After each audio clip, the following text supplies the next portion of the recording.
ابھی بتاؤ کہ کسی کے جادو کے کرشمے کو مختصر سا جادو دیکھ کر کے آپ کسی کو ولی مان لیں، کسی کو پیر بنا لیں. بہت سے پیر ہیں جو نماز نہیں پڑھتے، وہ سب فراڈ ہیں، فراڈ.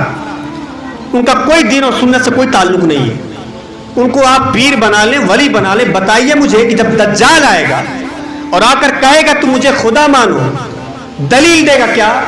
آسمان سے پانی برسا دے گا، زمین سے سبزہ اگا دے گا، مردے کو زندہ کر دے گا. تو بتاؤ تم اسے خدا نہیں مان لو گے؟ اگر یہ ایمان ہے تو مان لیں گے. اتنے کمزور ایمان والے اس وقت ہوں گے کہ لوگ اسے خدا بھی مان لیں گے. بہت تھوڑی تعداد بچے گی. اور تقریباً تمام انبیاء نے دجال کے فتنے سے اپنی امت کو آگاہ کیا ہے. وہ اتنا بڑا فتنہ ہے. اور حضور فرماتے ہیں کہ تم اپنی قبر کے اندر فتنہ دجال کے قریب مبتلا کیے جاؤ گے. وہاں دجال آ کر کے آپ کو وسوسے دلائے، دھوکہ دینے کی کوشش کرے گا. آج کے دور میں سب سے مضبوط چیز کیا ہوتی ہے؟ ریفرنس، دلیل. سب سے مضبوط. اگر کوئی شخص بات کرنے والا دلیل پیش کر دے اور سامنے والے کو لاجواب کر دے تو لوگ کہتے ہیں بڑا قابل آدمی ہے. لوگ اس کی قابلیت کا لوہا مان لیتے ہیں. مانتے ہیں؟ توجہ ہے نا؟ لوہا مان لیتے ہیں. دجال کوئی بھی بات تقریباً بغیر دعوے کے نہیں کرے گا. دعویٰ دے گا، دعویٰ کرے گا، دعوے کے ساتھ دلیل پیش کرے گا. اور دلیل چھوٹی موٹی نہیں ہوگی کہ زمین سے سبزہ اگانا چھوٹی دلیل ہے، آسمان سے پانی برسا دینا یہ چھوٹی دلیل ہے. چونکہ اسے کام بڑا کروانا ہے. کیا؟ مجھے خدا ماننا. اور اس فتنے کے قریب ہم مبتلا کیے جائیں گے قبر کے اندر. اور فرماتے ہیں کہ شرائع حدیث فرماتے ہیں کہ قبر کے فتنے سے وہی بچے جسے اللہ چاہے. کوئی اپنی بہادری سے بچ نہیں پائے گا، وہی بچے گا جسے اللہ چاہے گا. یہ کب ہوگا؟ جب ہم اللہ تعالیٰ سے دعا کرتے رہیں، اللہ تعالیٰ سے عذاب قبر سے ہم اللہ کی پناہ مانگتے رہیں اور اللہ تعالیٰ سے دعا کرتے رہیں کہ اللہ ہم کو اس سے نجات دے دے. تو اللہ تعالیٰ تب نجات دے دے گا. اور اگر آوارہ دل لے کے پھریں، ایسا ہی پھرتے رہیں، دنیا میں نافرمانوں کی طرح اپنی حیت بنا لیں اور زندگی کے شب و روز ایسے ہی گزارتے رہیں، تو یاد رکھیے کہ بہت مشکل ترین گھاٹیوں سے آپ کو گزرنا ہے. بہت مشکل ترین گھاٹیوں سے گزرنا ہے. میں نے آیت پڑھی تھی کل نفس ذائقۃ الموت وَإِنَّمَا تُوَفَّوْنَ أُجُورَكُمْ يَوْمَ الْقِيَامَةِ. قیامت کے دن تمہیں تمہارے اجر پورے دیے جائیں گے. فمن زحزح عن النار، تو جسے آگ سے بچا لیا گیا اور جنت میں داخل کر دیا گیا، فقد فاز، تو وہ کامیاب ہو گیا. وما متاع الحیات الدنیا الا متاع الغرور. کامیاب ہو گیا. اور دنیا کی زندگی دھوکے کا سامان ہے. اب میں بتانا چاہ رہا ہوں کہ آپ نے بھی سنا موت کی سختی اور قبر کا فتنہ. تو صحیح ٹائم پہ، ابھی آپ مرے نہیں ہیں، زندگی ہے. اس وقت آپ کو آگاہ کیا جا رہا ہے کہ بچ جائیے، اپنے آپ کو بچا لیجئے اس فتنے سے، اس عذاب سے اپنے آپ کو محفوظ کر لیجئے. ورنہ پھر جب اس وقت علم ہوگا، فرشتوں کا جھرمٹ دیکھیں گے، فرشتے سامنے ہوں گے، تب آپ کو یقین ہونے لگے گا یار پوری زندگی غفلت میں کاٹی ہے، پوری زندگی دھوکے میں کاٹی ہے. اب علم ہو رہا ہے، مگر کب ہو رہا ہے؟ وقت چلا گیا، وقت گزر گیا، اب علم ہو رہا ہے نا. تو جب غلط وقت پر علم ہوتا ہے تو اس علم پر افسوس اور غم ہوتا ہے، خوشی نہیں ہوتی. اور صحیح وقت پر اگر علم دے دیا جائے تو خوشی ہوتی ہے. سامنے والے کا شکریہ ادا کرنے کا من کرتا ہے کہ شکریہ ہوا آپ کا کہ آپ نے یہ باتیں میں بتائی. تو کامیابی اصل یہی ہے، اصل کامیابی یہی ہے کہ دنیا کی زندگی فرما برداری میں گزارتے ہوئے، نزا کی سختیوں سے ہوتے ہوئے قبر کی زندگی میں پہنچ جائیں اور اللہ اور اس کا رسول راضی رہیں، جنت کی کھڑکیاں ہمارے لیے کھول دی جائیں. اور یہ کامیابی، یہی کامیابی ہے. تو یہ کامیابی ملے گی کس کو؟ جو میرے احباب بیٹھے ہیں کچھ باتیں اس میں بہت پہلے لوگوں میں بتا بھی چکا ہوں، کچھ باتیں آپ کے لیے بالکل تازہ ہوں گی شاید۔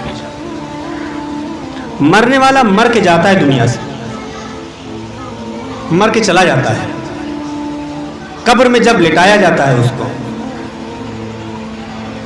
جب وہ بیدار ہوتا ہے تو اسے یہ نہیں پتا چلتا میں قبر میں ہوں، اس کو یہ علم نہیں ہوتا کہ میں قبر میں ہوں۔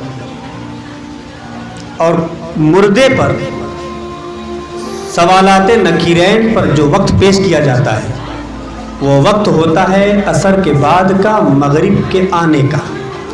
عصر جا رہی ہوتی ہے، مغرب آ رہی ہوتی ہے، فرشتے آتے ہیں، اس کو جگاتے ہیں، جگانے کے بعد وہ آنکھ ملتے ہوئے اٹھتا ہے، سن رہے ہیں؟ آنکھ ملتے ہوئے اٹھتا ہے، اور اٹھنے کے بعد وہ کہتا ہے فرشتوں سے کہ ہٹو، مجھے نماز پڑھ لینے دو۔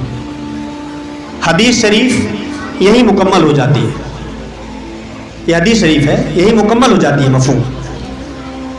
شراح حدیث لکھتے ہیں کہ فرشتے یہیں سے واپس بھی چلے جاتے ہیں۔ کیوں؟ اس وجہ سے کہ جس بندے کو قبر کے اندر نماز نہیں بھولی ہے وہ دنیا میں نماز کو کیا بھولا ہو۔ اس کے اسی ایک جواب میں، اسی ایک جواب میں فرشتوں کے تینوں سوالوں کے جواب مل جاتے ہیں، اور فرشتے چلے جاتے ہیں کہ جو بندہ قبر میں نماز نہیں بھولا وہ دنیا میں نماز کیا چھوڑا ہو۔ کامیابی اصل یہی ہے جب اس طرح کے معاملات آپ کے ساتھ پیش ہو جائیں، اور ایمان بچا کر قبر میں اتر جانا، کامیابی یہی ہے۔ اور جو آیت ہم نے پڑھی ہے وہ یہی ہے کہ جسے آگ سے بچا لیا گیا، جنت میں داخل کر دیا گیا تو کامیاب ہو گیا۔ اب ایک جہاں اللہ پاک نے فرمایا قد افلح من تزکا، بات کر رہا ہوں کامیابی کی، کہ وہ کامیاب ہو گیا جس نے اپنے آپ کو ستھرا کر لیا، پاک کر لیا، محفوظ کر لیا۔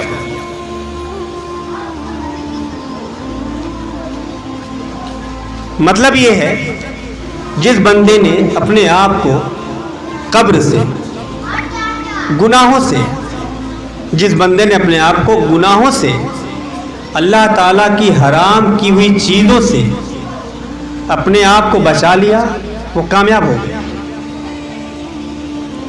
اللہ تبارک و تعالیٰ نے جن چیزوں کو حرام کیا ہوا ہے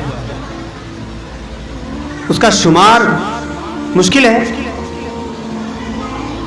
اور اس نے حرام کیا ہے تو ہمیں اس سے بچنے کا حکم دیا ہے، اور اگر ہم بچ جاتے ہیں فرماتا ہے کہ وہ کامیاب ہو جائے، کامیاب ہو جائے۔ حرام سے بچنا یہ کامیابی کی دلیل ہے، اور حرام سے بچنے والوں نے تاریخ میں ایسی ایسی مثالیں قائم کی ہیں کہ عقل بھی حیران ہے، اور آج اگر دیکھیں تو سمجھ نہیں آتا کہ ان لوگوں نے آخر ایسا کیسے کر لیا۔ ایک ماں کے 7 بیٹے ہیں، 7 بیٹے ہیں، اور اصل میں مزدوروں کی ایک جماعت نے ایک بزرگ سے پوچھا کہ حضرت جن مصیبتوں سے ہم گزر رہے ہیں کیا ہم سے پہلے کے لوگ بھی ان مصیبتوں سے گزرے ہیں؟ تو کہا کہ اچھا یہ سوال کر رہے ہو؟ کہا حضرت ہم کو لگتا ہے۔ کہا کہ جن مصیبتوں سے تم گزر رہے ہو، اگر تم اپنی مصیبتوں کا موازنہ ان مصیبتوں سے کرو گے جو پچھلے لوگ گزر گئے تو تمہاری مصیبت ان کے سامنے آگ کے مقابل جو دھواں کی حیثیت ہے وہی حیثیت تمہاری مصیبت کی ہے۔ اور یہ عرض کرنے کے بعد انہوں نے فرمایا کہ بنی اسرائیل میں ایک عورت تھی، اس کے 7 بیٹے تھے، 7 بیٹے، اور جس جگہ وہ عورت رہتی تھی نا وہاں کا بادشاہ بہت ظالم تھا، ظلم کی حد اس نے پار کر دی تھی۔ اس کا کام یہ تھا کہ اپنے سامنے کھڑا کرتا، کھڑا کرنے کے بعد حکم دیتا کہ خنزیر کا گوشت کھاؤ یا پھر مار دیے جاؤ گے۔ خنزیر کا گوشت کھانا شرط، زندگی اگر بچانی ہو، یہ اس کی شرط تھی۔ عورت کو بلایا گیا، نمبر اس کا بھی آیا، اس کے بیٹوں کے ساتھ، یکے بعد دیگرے ایک بیٹے کو بلایا، کہا کہ گوشت کھا لو، کہا کہ جس چیز کو اللہ نے حرام کر دیا ہے ہم اسے ہاتھ نہیں لگاتے۔ کسی شیر دل ماں کی تربیت کے پالے ہوئے، کہا ہم اسے ہاتھ نہیں لگاتے، شہید کر دیا گیا اسے، اس کا ہاتھ کاٹا گیا، پیر کاٹا گیا، پھر مار دیا۔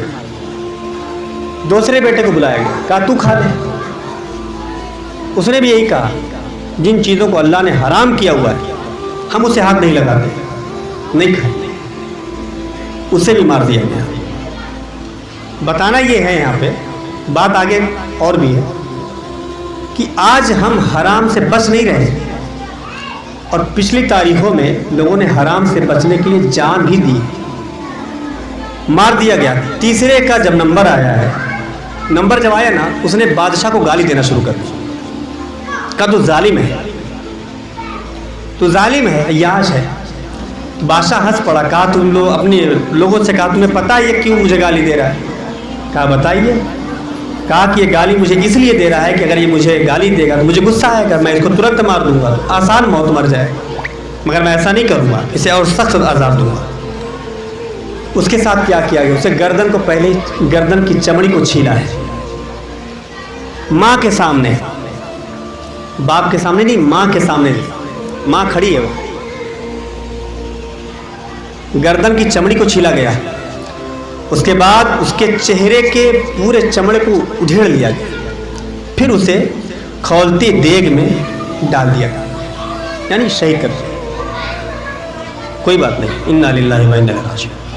پھر نمبر آیا اسی طرح ایک کے بعد دیگرے، ساتوں کا نمبر آیا، ساتویں کا جب نمبر آیا چھوٹے والے بچے کا، بادشاہ نے کہا کہ جاؤ اس کو سمجھا لو، اگر یہ سمجھ جاتا ہے تو تمہاری زندگی اور اس کی زندگی میں بخش دوں گا، شرط بس اتنی ہے کہ گوشت کھا لو۔ بادشاہ یہاں تک راضی ہو گیا تھا کہ صرف کھانے پر راضی ہو جاؤ، چونکہ اس کی انا تھی نا، یہ لوگ راضی بھی نہیں ہو رہے ہیں، عجیب قسم کے لوگ۔ کہا جا کے اس کو سمجھا لو۔ ماں نے کہا ٹھیک ہے میں سمجھاتی ہوں۔ اب دیکھیے ماں اور بیٹے کا مکالمہ، ماں بیٹے کو سائڈ لے کے جاتی ہے، کہا بیٹا میرے سارے بیٹوں پر ایک حق ہے، دو حق ہے، ایک حق ہے اور تمہارے اوپر میرا دو حق ہے۔ میں نے ان بیٹوں کو دودھ پلایا ہے 2 سال، اور جب تو پیدا ہوا تھا تو تیرے والد تیرے پیدائش سے پہلے ہی انتقال کر گئے تھے، تو بہت کمزور تھا بیٹا، تو جس پر ترس کھا کر میں نے تجھے 4 سال دودھ پلایا ہے۔ میرے بیٹے تم پر میرا 2 حق ہے، تم وہاں پر کسی قیمت پر وہ گوشت کھانے کے لیے تیار نہ ہو۔ بیٹا نے کہا کہ ماں میں تو ڈر گیا تھا کہ کہیں تو آ کر مجھے راضی نہ کر اس بات پر کہ گوشت کھا لے، مجھے شکر ہے اس بات کی کہ تیری جیسی ماں مجھے اللہ نے عطا کی ہے، انشاءاللہ ثابت قدم پائے گی۔ پھر دونوں جاتے ہیں بادشاہ کے دربار میں۔ ماں نے کہا کہ یہ حاضر ہے، یہ ویسا ہی بولے گا جیسا میں نے اس کو سکھایا ہے۔ بادشاہ نے کہا ٹھیک ہے گوشت کھاؤ، کہا گوشت کھاؤ۔ بیٹے نے کہا کہ اللہ نے جن چیزوں کو حرام کیا ہوا ہے ہم ان کو ہاتھ نہیں لگاتے۔ اس کو جلا لایا اور اس کو بھی شہید کر ڈالا۔ ماں سے کہا تو ہی کھا لے، اب تو اکیلی بچی ہے، تو کھا لے، بچ جائے گی۔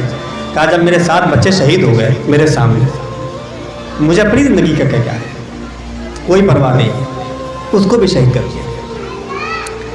مطلب ایک انسان ہے، انسان ہیں اور وہ بھی عورت ذات ہے، اس کے سامنے 7 بیٹوں کو صرف اس لیے مار دیا گیا کہ بادشاہ کی خواہش تھی کہ یہ حرام کام کر لیں، اور یہ اللہ تعالیٰ کے خاص بندے اس حرام سے بچنے کے لیے اپنی جان تک کی پرواہ نہیں کی، یہاں تک کہ ماں نے اپنے لخت جگر اپنے بیٹوں کو بھی اس نے قربان کر دیا، صرف کس لیے؟ اللہ نے منع کیا ہوا ہے، اس لیے اس نے اپنی جان بھی قربان کر دی، اپنے بیٹوں کو بھی شہید کر دیا۔ مگر آج ہمارا معاشرہ ہے، آج ہم بھی اسی زمین پر زندہ ہیں، اسی آسمان کے نیچے ہم چل رہے ہیں، ہمیں تو کوئی جان سے مارنے کی دھمکی تو نہیں دے رہا ہے، صرف بچنے کا حکم ہے نا، بچ جاؤ، صحیح وقت پر صحیح تعلیم کو قبول کر لو، گناہوں سے بچنے کا حکم ہے، حرام سے اپنے آپ کو بچانے کا حکم ہے.